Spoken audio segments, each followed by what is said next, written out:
আজু ককা কুখলকৰ বিষয়ে সমুকৈ দুআষাৰ কম ভুল হলে ক্ষমা কৰিবা আদৰ্শ মহান ব্যক্তি কুখলকৰ 1905 চনৰ 21 মাৰ্চ 17 তাৰিখে গোলাঘাট জিলাৰ ফৰকাটিং বালিজান গাঁৱত জন্ম হয় পিতৃ গুণাৰাম মাতৃ কনকেশ্বৰী পত্নী প্ৰভাৱতী তেখেতে গোলাঘাট বেজবৰুৱা হাইস্কুলত পঢ়িছিল পঢ়া শুনাত মেধা নাছিল যদিও তেখেত এজন ভাল ফুটবল খেলুৱৈ হিচাপে স্বীকৃতি পাইছিল ঢোল পেঁপা বাঁহীও বজাইছিল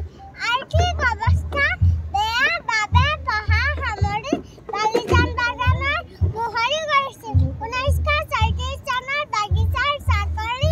এৰি গন্ধকৰাই গাঁৱলৈ আহি প্ৰাথমিক বিদ্যালয় পাতি শিক্ষকতা কৰিছিল দ্বিতীয় মহাযুদ্ধত 1942 চনৰ 10 অক্টোবৰত বিলগাঁও উৰাইছিল তাৰ লগতে হুৰণ ফুকন আছিল 42 জনক আচাৰ্যৰূপে গ্ৰেপ্তাৰ কৰিছিল কংগ্ৰেছৰ প্ৰথম নেতা কুখলকৰ আছিল শিৱসাগৰ জিলাৰ অধিপতি হামফ্ৰেজ চাহাবে কুখলকৰক ফাঁচীৰ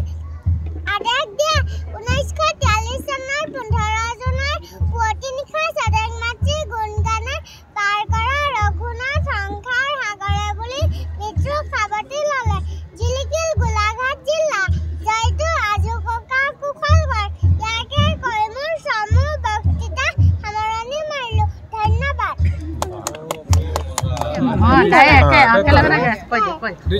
অংগনবাড়ী ষ্টুডেণ্ট দুইটা তুমি শংকৰদেৱটো গাই দিয়া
মুখ্যমন্ত্ৰী মহোদয়ৰ নাম কি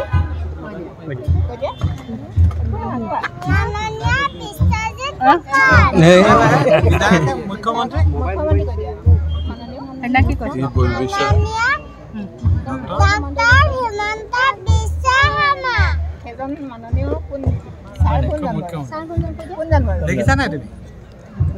চিনি পোৱা নাই চিনি পাম